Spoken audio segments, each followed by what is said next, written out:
O general dos Estados Unidos da América, Michael Langley, já se encontra na Burkina Faso, atrás do capitão Ibrahim Traoré. Michael Langley aterrou nesse sábado no país do Traoré. A pergunta que não quer se calar é: por que os americanos querem o Ibrahim Traoré? O que o Traoré fez aos americanos? Por que estão atrás dele? Hoje vou te fazer entender, nesse vídeo, o motivo pelo qual os americanos estão a perseguir o Ibrahim Traoré. Hoje vou falar do motivo da viagem do general americano Michael Langley a Burkina Faso. Antes de tudo, vamos escutar o discurso do general Michael Langley. Não saia no vídeo, volto para te explicar, e acredito que você vai entender perfeitamente por que estão atrás do capitão Ibrahim Traoré, porque o Michael Langley foi até Burkina Faso. We own the facts. I don't mind calling them out, but Captain Traoré and Burkina Faso, we own the facts. We know exactly what the Chinese Communist Party is doing, and to some degree what the Russian Federation is doing, and their propaganda operations. But we don't own the narrative. Africa is a mineral-rich, resource-rich continent. Is that correct? Yes, Chairman. Okay, and you can leave the microphone on. Which are there success stories for the citizens of African countries when these larger, more prosperous nations or companies from more prosperous areas come in and exploit these minerals? What I'm asking is, does it ever redound to the benefit of the citizens there in Africa? Chairman, there's very few cases. When the Chinese Communist Party is outed on them pulling out raw materials, not benefiting the populations of the host country, they've been trying to come up with ways how they can stay there and process only at the protests of the people of these African countries that host these mineral resources. Okay. So is there any exception? Can you point to any success story where the people of one country or one or two countries have actually benefited substantially? Not on China's behalf. Not on China's behalf. Just what happened in Zambia when they had the spillage into the river that services 5 million people. There's just these mining concessions. It just doesn't turn out real well for the African countries. And do the countries that are receiving entreaties from the Belt and Road Initiative, are they more and more mindful of that now and therefore reluctant? Yes, and that's where we need to be able to do information operations to illuminate some of the irregularities and some of the malign type activities of the Chinese in the African countries. Information and narratives are power then, aren't they? Absolutely. And as I said a few minutes ago, and I always will tout this, that we own the facts. We own the facts. We know exactly what the Chinese Communist Party is doing, and to some degree what the Russian Federation is doing, and their propaganda operations. But we don't own the narrative. Both of them own the narrative. We sure don't. One more thing for you, General Langley. The approach that we have had with USAID and the other things like the President's Initiative on AIDS, how does our U.S. approach compare and contrast to the approach of Russia in Africa and also Communist China in Africa? Oh, Chairman, we've always had the lead.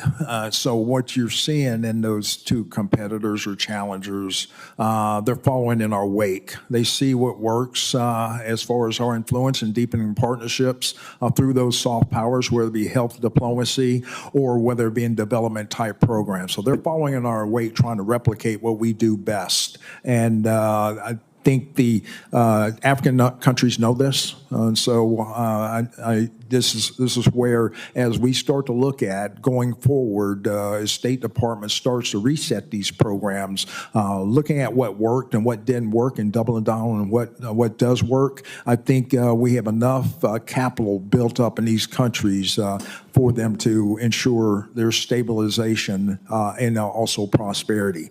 The other two competitors are just trying to replicate what we do best. I can imagine a situation, though, in which the ruling elite of a country is receiving gratuities on the side that inure to the benefit of the strongman leader and not to the populace of the country.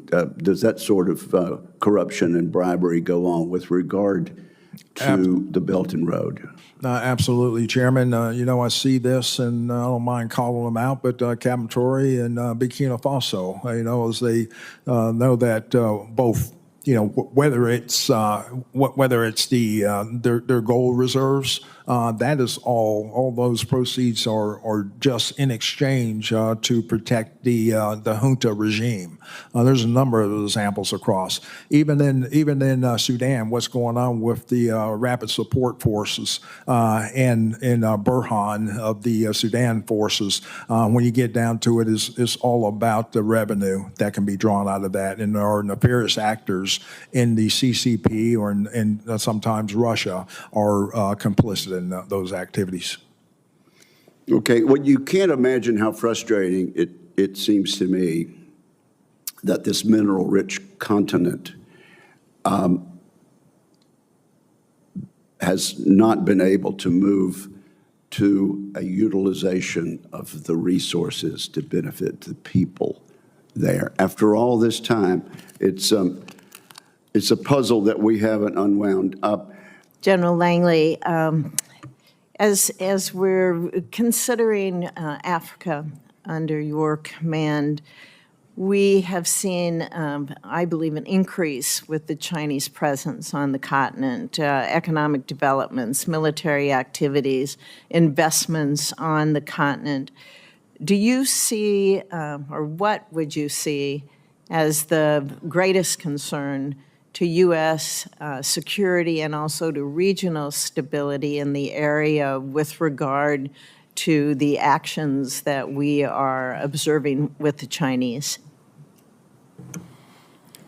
Sir, I see three lines of operations by the CCP. One, from geostrategic and their basing initiatives. As you well know, Dorley in Djibouti is their first start. And as the chairman talked about in his assessment. Then also other basing initiatives across the continent of Africa. Then their geopolitical line of effort in trying to dislodge the overall leadership in their quest to be the regional hegemon, as we start to look at their activities in the UN and trying to get geopolitical advantage over the West. And then also geoeconomic. They treasure critical minerals. They need those critical minerals, not only for their defense industrial base, but also for their greater industrial base. Those lines of efforts are what we're watching closely because they want to be the global hegemon. Okay. Thank you very much. O que vou falar nesse vídeo a mídia está escondendo. Mas antes, se subscreva no canal, deixe seu like e ative o sininho de notificações para não perder conteúdos do gênero. 1. Por que os ocidentes estão preocupados com a África? 2. Por que querem o Ibrahim Traoré? 3. O que o general americano Michael Langley foi fazer na Burkina Faso? 4. Por que Michael Langley está acusando o Ibrahim Traoré? 1. Os ocidentes estão preocupados com a África porque a África despertou do sono profundo de muitos anos E com isso eles podem ter muita baixa na economia. É claro que a maior parte dos recursos é explorado na África. 2. A África era como jumentos amarrados, até que chegou o Ibrahim Traoré, o Moisés, o libertador. Eles estão acusando o Traoré como rebelde. Eles vão o acusar de muitas coisas para o prender. Eles querem o Traoré fora do caminho. 3. O Michael Langley está na Burkina Faso com uma missão de dialogar ou babar o Ibrahim Traoré para que Estados Unidos da América possa fazer negócios com Burkina Faso. Ele tem duas tentativas: dialogar ou chantagear com falsas acusações. 4. As acusações do Michael Langley ao Ibrahim Traoré é uma armadilha para amedrontar o Traoré, porque eles não querem sair na África.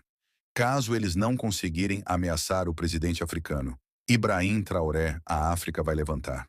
Se chegou até nos final, não esqueça de se subscrever no canal.